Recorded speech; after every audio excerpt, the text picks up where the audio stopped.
La flexibilidad metabólica, en pocas palabras, es la capacidad de nuestro organismo de utilizar diferentes sustratos energéticos, como la glucosa o la grasa, según la disponibilidad y la actividad física. Es así como las personas con mayor flexibilidad metabólica tendrán mayor facilidad de quemar grasa y rendirán mejor. El organismo mayormente utiliza los carbohidratos y las grasas como fuente de energía. Los hidratos de carbono son combustibles fácilmente utilizables por las células que se almacenan en forma de glucógeno. De igual forma, las grasas también pueden ser utilizadas como energía, además de tener funciones estructurales durante la fase de postprandial, periodo que sigue a la ingesta de los alimentos. Se almacena toda la energía sobrante en forma de glucógeno o de grasa, para que hasta la siguiente comida se utilice dichas reservas como combustible. Es aquí donde la flexibilidad metabólica empieza a tomar protagonismo.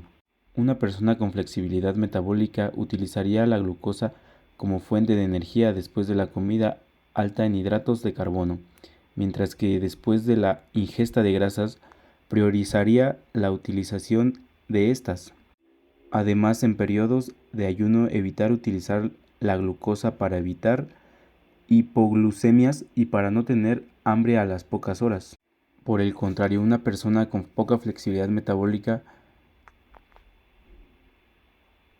en periodos de ayuno agotará rápidamente las reservas de glucosa, ya que no utilizará las grasas, y todo ello llevará una gran apetencia por los dulces.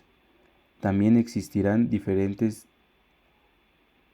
horarios al momento de entrenar, pues una persona con flexibilidad metabólica desarrollará un mejor rendimiento y tendrá mayor facilidad de quemar grasas. En el caso de la glucólisis aeróbica tras ATP, fosfocreatina y glucosa que se obtiene en el primer término de glucógeno, el organismo ha de echar mano del sistema oxidativo, es decir, los músculos utilizados como combustible, el oxígeno presente en hidratos de carbono y grasas. Si se agotan las reservas de hidrato de carbono y grasas, las proteínas también ofrecen energía, pero en menor grado. Esta es la vía más lenta para conseguir ATP, pero la energía que se genera puede ser utilizada durante un largo periodo de tiempo. Tal es así que los esfuerzos aeróbicos son aquellos en los que una persona se mantiene practicando deporte o haciendo actividad física durante un tiempo prolongado y a una intensidad más baja. El sistema aeróbico es el que se pone en marcha cuando se practican deportes de resistencia, pruebas de atletismo de fondo, triatlón, natación de larga distancia, ciclismo y por supuesto deportes de equipo o individuales de larga duración, y no sometidos a esfuerzos intensos sino prolongados en el tiempo. Para los deportistas de estas disciplinas, el objetivo es hacer llegar el suficiente oxígeno a los músculos para facilitar el esfuerzo físico.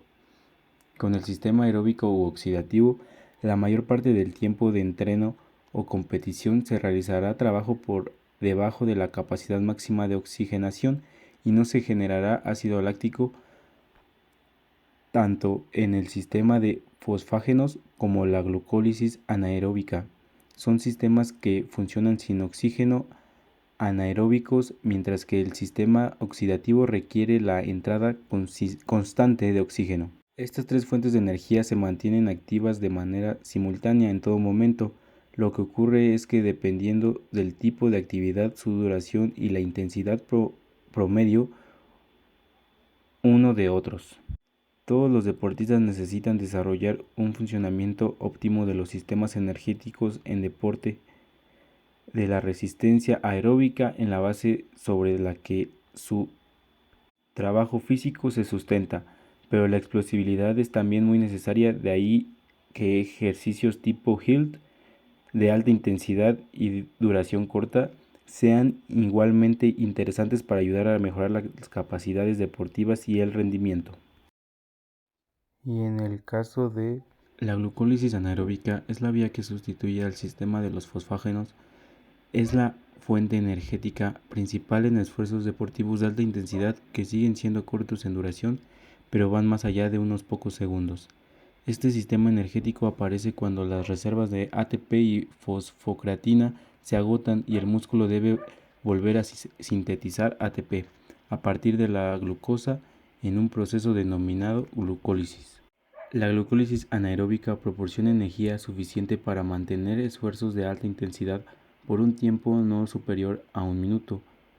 El límite de esta vía energética es que como resultado final se forma ácido láctico en el organismo, una acidosis que limita la capacidad de realizar ejercicio produciendo fatiga muscular. La acumulación de ácido láctico y su posterior cristalización es lo que se conoce como agujetas. Los deportistas deben adaptarse a estos mecanismos de producción de energía y desarrollar tolerancia a moléculas como el ácido láctico. Esto se consigue planificando bien los entrenamientos y regulando el nivel de ejercicio físico. Los lineamientos generales del ciclo de Cori explican que toda actividad muscular requiere para llevar a cabo el consumo de ATP, la molécula de la que se toma la energía necesaria para tales efectos obtenidos por la metabolización de la glucosa. A su vez, la presencia de la glucosa se entiende a partir de la circulación sanguínea y la constante descomposición de los depósitos del glucógeno en los músculos, aunque eventualmente, sobre todo en actividades físicas prolongadas, participa también la metabolización de la grasa o lipólisis. Como comentábamos, la metabolización de la glucosa tiene su principio en la glucólisis, al pasar de su estado primero al de piruvato, mediante el cual cada molécula de glucosa da paso a moléculas ATP y NADH, que en contacto con el oxígeno continúan multiplicándose. Ahora bien, al someternos al entrenamiento intensivo, el oxígeno no acude lo suficientemente rápido para asegurar perseverancia de este mecanismo interno, por lo que el NADH deja de quemarse y desencadena una fermentación láctica, en la que ya interviene el NDA+. Es entonces cuando el lactato resultante de lo anterior entra en el torrente sanguíneo hasta el hígado, desarrollándose la segunda etapa del ciclo de Cori, tal y como fue detallando por sus autores. Ya en este órgano el lactato vuelve a su estado de glucosa por la glucogénesis y puede volver a utilizarse como una fuente energética cuando el organismo así lo demande, hasta que la actividad física cese. Cuando esto ocurra, el ciclo de Cori se reiniciará por una respiración aeróbica normal. Por último, hay que saber que un entrenamiento forzado y repetido puede causar una producción rápida de ácido láctico que puede superar la capacidad del hígado.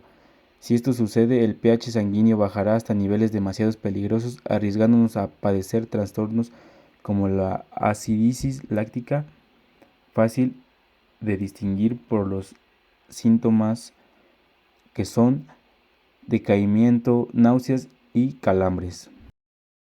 Posteriormente finalizamos. La gluconeogénesis es el proceso para producir glucosa a partir de precursores de origen alterno a los carbohidratos. Esta vía metabólica es más que una inversión de la glucólisis. La glucogénesis proporciona al cuerpo glucosa que no se obtiene de los alimentos, como durante un periodo de ayuno. La producción de glucosa es fundamental para los órganos y las células que no pueden utilizar los lípidos como energía. La gluconeogénesis y la glucogenólisis son las dos formas principales en las que el cuerpo produce glucosa. Las enzimas clave para la glucogénesis son piruvato carboxilasa, fosfoenolpiruvato carboxinasa, fructosa 1, 6-bisfosfatasa y glucosa 6-fosfatosa. Por lo tanto, la glucogénesis se convierte en la principal fuente de mantenimiento de la glucosemia después de que se agota las reservas de glucógeno.